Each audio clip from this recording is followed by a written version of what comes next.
Et pour m'accompagner dans cette discussion, Nicolas Motis. Salut Nicolas. Bonjour, on va reprendre ensemble la discussion qu'on a eue il y a peut-être 2 ans d'ailleurs. Voilà, on avait discuté ensemble. D'ores et déjà, je crois que la deuxième édition de ton bouquin qui fait référence sur la finance responsable était déjà sortie. Donc voilà, je vous le montre aux éditions Ellipse, professeur à Polytechnique, expert en finance ESG. Donc, juste parce que les deux sont liés évidemment, mais c'est pour la clarté du débat, on a une demi-heure ensemble, donc on a le temps. J'ai séparé effectivement le comportement des grands gestionnaires d'actifs, et on va en parler, la pression politique aux États-Unis qui ne faiblit pas sur la finance responsable, et puis le comportement des entreprises, même si évidemment, vous l'avez bien compris, les deux se rencontrent. Je vais démarrer, Nicolas. Je sais que la dernière fois qu'on en avait parlé, d'ores et déjà les menaces, notamment, il me semble que c'est la Floride et le Texas qui avaient commencé. Donc ça avait déjà commencé. Tu avais, je ne vais pas dire balayer ça d'un revers de main, mais quand même un peu. En gros, tu disais, phrase que je cite très régulièrement du général MacArthur, on n'arrête pas la marée montante avec une serpillière. Voilà. Et c'est pas Monsieur DeSantis qui va arrêter ce mouvement. Là, je regarde pour la première fois de leur histoire. Les fonds d'investissement durables ont subi une décollecte nette au cours du dernier trimestre 2023. Alors, c'est pas énorme au regard des fonds investis, mais c'est 5 milliards en moins aux États-Unis, c'est 1 milliard en moins au Japon, donc décollecte nette, et c'est quand même plus 3,3 milliards en Europe. Est-ce que, quand même, tu commences à prendre au sérieux parce que tout part de là, en fait, cette pression politique républicaine qui se renforce d'ailleurs au moment des élections sur la finance durable? Oui, alors la pression politique, elle est réelle, elle est assez forte dans certains États, d'un certain côté politique, notamment le côté républicain. Mais quand on regarde quand même sur longue période, on a toujours une très forte croissance des fonds qui se prétendent durables. Là, tu l'as plus, là. Avec quelques milliards sur des milliers de milliards d'actifs sous gestion, on aurait pu avoir des chocs beaucoup Monsieur le prof à Polytechnique, ça s'appelle la dérivée seconde. Oui.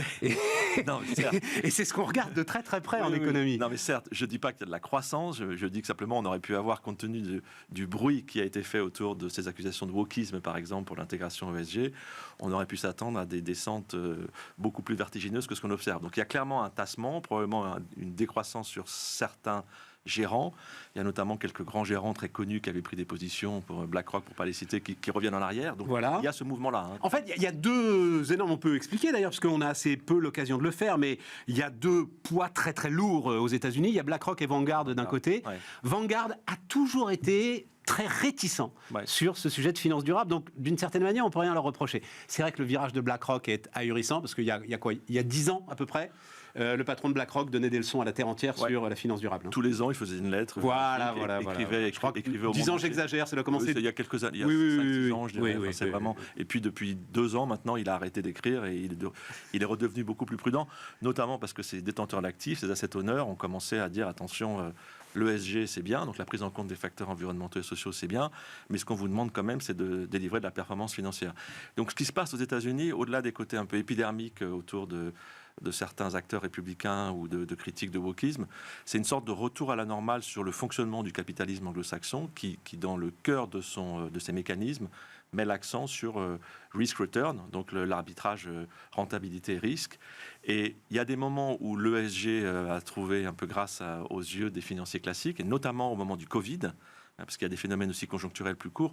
Au moment du Covid, les fonds qui étaient bien notés sur le plan ISR ont souvent surperformé le marché, mais pour une mauvaise raison.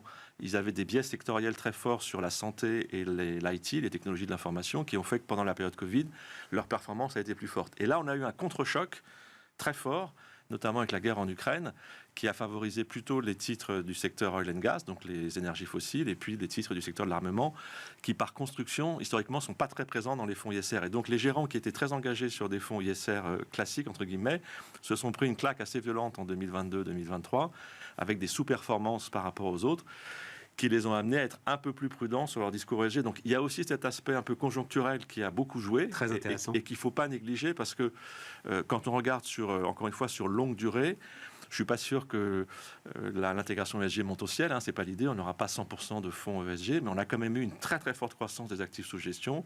Et donc la question aujourd'hui, je pense... C'est quel pourcentage aujourd'hui à l'échelle mondiale ? Il y a beaucoup de chiffres qui sont vraiment sujets à caution, mais moi j'ai souvent tendance à répondre, c'est entre un tiers et la moitié des actifs sous gestion au niveau mondial. Entre un tiers et la moitié. Mais c'est massif, c'est énorme, Nicolas. C'est absolument énorme. Mais là-dedans, on met tout. Voilà. Parce qu'on va parler des labels dans un instant, là-dedans, on met tout. C'est exactement le problème, c'est qu'on met tout et n'importe quoi. Ouais, voilà, c'est ça. On met tout et beaucoup n'importe quoi. Et donc, un des sujets clés aujourd'hui de ce qu'on appelle la finance durable, responsable, c'est quand même d'arriver à être un peu plus précis sur ce que ça recouvre. Et donc, moi... Alors attends, on va y aller sur les labels. Je veux rester sur les États-Unis. Parce que le sujet, il devient pénal. Oui. En partie. C'est-à-dire que là... Tu as un certain nombre d'acteurs financiers qui disent « Nous, on va vous traîner devant les tribunaux. Oui. » C'est la phrase de Ron DeSantis. Si vous voulez changer le monde, présentez-vous aux élections. Absolument. Mais vous faites une faute pénale si vous ne maximisez pas, si vous n'avez pas comme seule préoccupation de maximiser le retour aux actionnaires et la performance actionnariale. Mais techniquement, il a raison. En fait, le capitalisme américain est construit notamment autour de ce qu'on appelle en anglais les fiduciary duties, donc les obligations fiduciaires en français. Et ces fiduciary duties, elles disent quelque chose de très très simple, c'est que si vous êtes un gérant d'actifs, un asset manager, votre obligation première, c'est de maximiser la valeur actionnariale. C'est ça votre obligation légale. Si vous ne faites pas ça, vous êtes liable, donc on peut vous attaquer en justice. Donc la structure, je dirais, juridique du capitalisme américain est construite sur ces fiduciary duties. Et donc la question clé d'un point de vue théorique, c'est est-ce qu'on peut, dans ce cadre-là, intégrer les paramètres ESG ? D'où les milliers de travaux de recherche depuis des décennies aux États-Unis sur est-ce qu'il y a une corrélation entre les paramètres ESG et les paramètres financiers ? Parce que si vous montrez que les deux vont ensemble, d'un point de vue légal, en tant que gérant, vous n'êtes pas attaquable. Si vous commencez à avoir des situations où, en optimisant le ESG, vous dégradez le financier, là, vous devenez attaquable. Mais c'est la loi, c'est le système du capitalisme américain. Et donc, Ron DeSantis, il est sur le spectre politique qu'on connaît, hein, donc il est plutôt très, très engagé sur la notion de shareholder, de valeur financière, mais en fait, il ne fait que répéter ce qui est la règle de base du capitalisme US. D'accord. Et d'où la corrélation avec les mauvaises performances, pour toi purement conjoncturelles. Mais c'est vrai qu'on a beaucoup insisté à une époque sur la gouvernance, la solidité de la gouvernance, qui est au cœur des critères ESG, sur l'idée qu'on était, c'est vrai, investi sur une économie et sur des secteurs économiques qui devaient être en croissance, et a priori, les deux devaient se marier. Alors, souvent, ça se marie, mais pas toujours. Et voilà, sauf que là, tu te prends quand même une série... Un backlash très violent. Voilà, une série de backlash, mais sur énormément d'éléments qui sont au cœur quand même des stratégies ESG. Alors, essentiellement sur l'élément environnemental. C'est-à-dire que la dimension gouvernance, depuis très longtemps, dans les travaux, y compris de finance classique, on sait qu'elle paye, entre guillemets. C'est-à-dire qu'une bonne gouvernance paye. Ça, personne ne le conteste. C'est très bien documenté. Et on sait qu'elle paye même de façon asymétrique, c'est-à-dire qu'on sait qu'elle paye beaucoup plus dans les périodes de crise que dans les périodes normales ou très favorables. Donc ça c'est acquis, je dirais. Là, aucun financier classique ne contestera ça aujourd'hui. Le social, c'est une variable ESG qui est assez secondaire aux États-Unis, je dirais. On en parle sur certains aspects, on pourra en revenir dessus. Le point clé, ça a été le E dans les ESG, et le E en particulier, c'était le E sur le fossile versus les autres sources d'énergie. Et le E fossile a beaucoup payé depuis la guerre en Ukraine, on l'a vu, hein, avec la très forte croissance du secteur énergétique américain, qui est devenu quasiment... Les US sont devenus autonomes sur le plan énergétique, ont exporté énormément de gaz, donc la rentabilité d'un fonds qui comporte du fossile, elle est très forte. Un fonds qui est désengagé, décarboné fortement, peut se prendre une claque terrible. Donc c'est ce qui s'est passé aussi. Hein. Question de principe, toi, tu es hostile en fait, on va aller sur les labels si tu veux, tu es hostile à ce que... Donc il y a deux grandes catégories, hein, on en avait parlé. Il y a le best in class qui dit moi je peux prendre Total à partir du moment où Total fait massivement des efforts vers l'éolien ou le solaire. Ouais. Et puis d'autres qui disent non, c'est pas, tu ne peux pas mettre une boîte qui fait je ne sais plus le chiffre d'affaires de Total, des centaines de milliards de résultats sur le pétrole. Tu es de... Alors, l'exclusion... Quelle école tu défends, toi ? En fait, moi, je suis agnostique. Et pourquoi j'utilise ce terme-là ? Parce que l'exclusion, historiquement, c'est lié à des approches morales de l'investissement. Les stratégies d'exclusion en finance, elles ont été d'abord développées par les congrégations religieuses il y a à peu près un siècle, qui se sont dit... Nous, on gère des portefeuilles d'actifs très importants et pour des raisons morales, on ne veut pas investir dans l'armement, la pornographie, l'alcool. Donc l'exclusion, il faut bien avoir ça en tête. C'est d'abord et avant tout un principe qui s'appuie sur des valeurs normatives, souvent liées à la morale ou à la politique, par exemple. On a des exclusions liées aux droits de l'homme, liées historiquement, ça a été la guerre au Vietnam, par exemple, ou l'apartheid. Donc l'exclusion, c'est pas un principe d'optimisation financière, c'est est-ce que j'applique ou non des valeurs morales à mes choix financiers. Donc la réponse à ça, c'est quelles sont les valeurs morales de l'investisseur. Oui, mais là, en l'occurrence, le carbone, c'est pas de la morale. Alors ça peut. Le carbone, les énergies fossiles, le lien, il est clair, évident, documenté. Donc tu peux tout à fait te dire, j'exclus les énergies fossiles. Ouais. Pas sur un point de vue moral, sur un point de vue de lutter contre le réchauffement climatique. Oui, de convictions personnelles qui sont des convictions plus politiques. Là. Non scientifiques, Nicolas. Scientifiques, politiques, écologiques, mais qui peuvent consister à dire, moi je suis prêt à imposer ce choix-là par rapport à d'autres critères d'optimisation qui seraient des critères de performance financière. Et si j'impose ce choix-là, il est clair qu'il y a des périodes où ce choix, entre guillemets, est rémunérateur, paye. On a connu par exemple des bulles sur les énergies renouvelables qui ont été très rémunératrices pour certains investisseurs. Et puis il y a d'autres périodes, c'est plutôt le cas en ce moment, où un investisseur très engagé renouvelable et moins engagé fossile en ce moment le paye, enfin supporte le coût de ce choix moral. Mais alors, dans la question des labels, et là on va voir, c'est une récente tribune dans Le Monde que tu as écrite en novembre dernier en fait. Où tu écris en toutes lettres, une défiance généralisée semble aujourd'hui monter vis-à-vis de la finance durable, et tu appelles à construire un cadre permettant à ceux qui le veulent de contribuer réellement au financement de la transition. Et tu dis, le premier sujet, c'est une très faible gouvernance, alors on parle de la France là, de la direction du Trésor, sur le label ISR, et je crois comprendre que tu voudrais notamment sortir l'ensemble des hydrocarbures de ce label ISR. Alors, c'est finalement ce qui a été décidé, puisque Bruno Le Maire a décidé, a acté cette exclusion des fossiles du label ISR. Pourquoi est-ce que je parlais de cette faiblesse de la gouvernance ? Parce qu'en fait, il y a eu plusieurs phases dans la création du label et dans le besoin lié au label. Le marché de la finance durable, il a explosé depuis 10 ans, grosso modo, en Europe continentale et en France en particulier. Et sur les marchés qui explosent et qui ne sont pas très faciles à lire, on a besoin de signaux de qualité. Pour que le signal de qualité fonctionne, il faut qu'il soit crédible. Et pour qu'il soit crédible, en particulier, il faut que la gouvernance du signal soit irréprochable. Et ça n'a pas été le cas sur le label ISR, puisqu'on a eu au moment de la création du label ISR, donc il y a plusieurs labels en France, mais là on parle du label ISR public, qui est le plus gros, qui est géré par le Trésor depuis 2016. Au début, il y a eu une préoccupation très forte, qui pouvait se comprendre au tout début, qui était d'être très inclusif, de faire en sorte que beaucoup de fonds se fassent labelliser ISR. Ce qui au début est normal quand on veut créer le marché, structurer le marché. Mais pour que le signal ne perde pas de sa qualité, il faut que le référentiel qui attribue le label soit renforcé. Et la gouvernance pilotée par le Trésor n'a pas renforcé le référentiel assez tôt. Et du coup, on se retrouve aujourd'hui... Qu'est-ce que tu appelles le référentiel ? Le référentiel, c'est la grille technique qui permet d'évaluer les fonds et de dire si, techniquement, ils sont effectivement dans une logique de finance durable ou pas. D'accord. Donc, il y a des critères très précis sur comment est-ce que vous choisissez vos titres, est-ce que vous votez dans les assemblées générales. Voilà, c'est vraiment des critères... Une sorte de contrôle a posteriori, à partir du moment où les fonds se sont fait labelliser. Exactement. Les fonds, alors c'est même ex ante, c'est un contrôle avant d'être labellisé. Avant d'être labellisé, d'accord. On présente la stratégie du fonds, ses critères de notation ESG, donc c'est vraiment très technique, on regarde comment il travaille, on regarde la recette de cuisine, et est-ce que ça va être un bon gâteau ou pas, quoi. Et donc pour que le gâteau soit bon, à un moment donné... Et là tu dis Bercy n'a pas été assez rigoureux là-dessus. C'est pas encore complètement fait, mais ça a beaucoup tardé, et du coup on se retrouve aujourd'hui, alors je vais pas regarder les chiffres d'aujourd'hui, mais on doit avoir 1200 fonds labellisés, 1200 fonds d'investissement labellisés, pour l'équivalent, on doit être à 700-800 milliards d'euros d'actifs.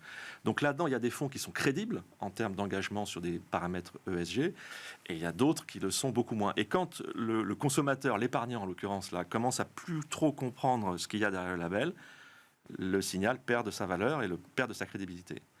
Et donc, ce qui s'est passé sur ce label, malheureusement, on l'avait vu venir depuis des années. Moi, j'étais membre du comité du label pendant la première phase. J'ai beaucoup insisté avec d'autres, je n'étais pas seul, pour qu'on travaille très tôt sur le renforcement du référentiel.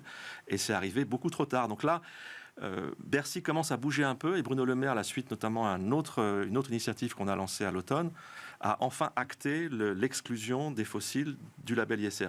Ce qui permet de dire à un investisseur, à un épargnant qui souhaite ne pas investir dans le fossile, là, on vous garantit que dans ce type de fonds, vous ne retrouverez pas d'énergie fossile. Et c'est bien d'exclure les fossiles, encore une fois, tu es agnostique. C'est-à-dire, c'est un message clair, c'est ça que tu veux dire ? Le message est clair. Voilà, c'est un message clair, d'accord. On sait ce qu'on... On n'a pas d'avis sur la question, mais on envoie un message clair. On dit, voilà, je comprends. On dit à l'épargnant, vous êtes très sensible au réchauffement climatique. Si vous mettez votre épargne dans ces fonds, on vous garantit que l'énergie qui sera financée sera plutôt du renouvelable que du fossile. Donc c'est ça la question, c'est d'être cohérent et clair dans le message. Je comprends, ce qui va nous amener d'ailleurs aux activistes. Tu parles aussi de la difficulté et de la fiabilité du reporting. Oui, alors il y a plein de types de reporting. Il y a les reporting côté marché financier, donc ça renvoie... Là, on est marché financier. Restons sur les marchés financiers et sur les fonds labellisés. Alors... La question, c'est, alors on a dit, alors ça c'est des vocabulaires d'économistes comme ex ante, ex post, donc a priori ou a posteriori, voilà, quand même, que tout le monde comprenne. Ouais. C'est a posteriori, en fait, c'est ça la difficulté du reporting, pour être sûr qu'ils restent dans le couloir de nage qu'ils ont tracé au départ. L'idée, effectivement, c'est que les investisseurs, donc, ou les gérants d'actifs notamment, rendent des comptes assez précis sur ce qu'ils font avec leur portefeuille, donc ça c'est plutôt a posteriori, on dirait. Alors il y a plein de problèmes techniques associés à ça, qui concernent aussi les entreprises. C'est que, par exemple, la réglementation, notamment européenne, a commencé à se mettre en place sur le côté investisseur avant qu'elle soit mise en place sur le côté entreprise. Oui, tout à fait. Donc, on a demandé aux investisseurs de rendre des comptes à partir de données qui n'étaient pas encore générées par les entreprises. Tout à fait. Donc ça, d'un point de vue réglementaire, il faut quand même être assez fort pour imaginer une telle usine à gaz. Alors, ça va se corriger dans le temps, parce que là, maintenant, les contraintes de reporting ou le système de reporting côté entreprise se déploient, ce qu'on appelle la fameuse CSRD. Donc, si vous en avez parlé, je ne vais pas revenir dessus. Ah non, on va revenir dessus. Bon, on va revenir dessus. On va revenir dessus.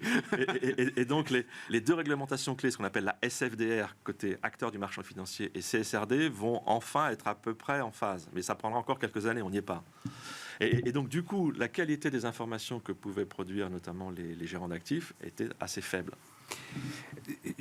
T'entends le discours, parlons de cette CSRD. Alors, on ne va pas parler là des grandes entreprises. Il n'y a pas de problème avec les grandes entreprises. Elles avaient de toute façon déjà un certain nombre de déclaratifs à fournir. C'est pas leur sujet. Elles ont ce qu'il faut. Aucun problème. Non, on parle entreprises de taille intermédiaire, etc. Et puis sans doute quand ça arrivera aux PME, si ça arrive un jour sur les PME. Et là, très franchement, Nicolas, le sujet, je trouve que, je vais le dire comme je le pense, le remède est pire que le mal. On se retrouve avec des chefs d'entreprise, moi je discute avec eux tous les jours, qui sont pleins de bonne volonté, qui sont parfaitement conscients de leurs obligations, du réchauffement climatique, tout ça. Aucun problème, évidemment. Mais là, qui disent, c'est absolument ahurissant ce qu'on nous demande de faire. Absolument. Mais je partage. Tu partages ça quand même. Je partage le point de vue. La CSRD, c'est, comme je dis souvent, c'est une vraie usine à gaz. Quoi. Mais on est d'accord. Il y a plus de 1000. Ah bon ? Ah, Non. Alors, moi, je pense qu'il faut progresser dans la qualité des données, mais je pense que la qualité des données ESG, c'est pas une fin en soi, quoi. Et il faut pas que le remède tue le malade, quoi. Et donc, le reporting va tenir lieu d'action. Oui. Les gars me disent, on aura fait un tel effort. Qu'on dira, ok, c'est bon là, on passe au business maintenant. Et ça n'a pas de sens. Et pour le coup, moi, je m'exprime régulièrement là-dessus. Je pense qu'on a un vrai sujet aujourd'hui sur la question de la transition et notamment de la finance durable. C'est que la question qualité de la donnée est en train de préempter l'ensemble du sujet. Et c'est une erreur parce que il faudra, à mon avis, 10 à 15 ans avant que les données ESG soient de qualité, que les acteurs économiques soient capables de les produire. Aujourd'hui, beaucoup d'acteurs économiques sont incapables de produire les données qu'on leur demande. Et donc, on leur demande de faire quelque chose qui, même techniquement, est impossible. Sur beaucoup de variables environnementales ou sociales, on ne sait même pas définir le concept. Donc, on les met face à des choses qui sont extrêmement coûteuses en temps, en argent, parce que ça crée tout un écosystème d'experts comptables, de sociétés hautes qui viennent développer tout un business autour de ça. Et c'est pas ça, de mon point de vue, qui va en premier lieu contribuer à faire bouger les sujets de transition. Je pense que la donnée, elle est devenue beaucoup trop dominante dans le domaine. Alors, mon interprétation peut-être un peu critique, c'est que je pense que le champ, il a été très largement préempté par les experts comptables au niveau international. Et les experts comptables appliquent sur ces données ESG les mêmes raisonnements que la comptabilité financière, c'est-à-dire exhaustivité, ce qui n'a pas de sens, précision, traçabilité. Donc, des logiques qui, en comptabilité financière, sont connues depuis longtemps, qui, en comptabilité ou en données extra-financières, aujourd'hui, ne font que embourber la question dans beaucoup d'endroits. Mais on comprend la démarche, d'ailleurs. Au départ, on comprend la démarche. C'est-à-dire, en gros, on s'est dit, on va transformer l'action climatique en dollars ou en euros. On va le rentrer dans le bilan financier et à ce moment-là, l'entreprise sera ultra motivée à faire avancer les choses.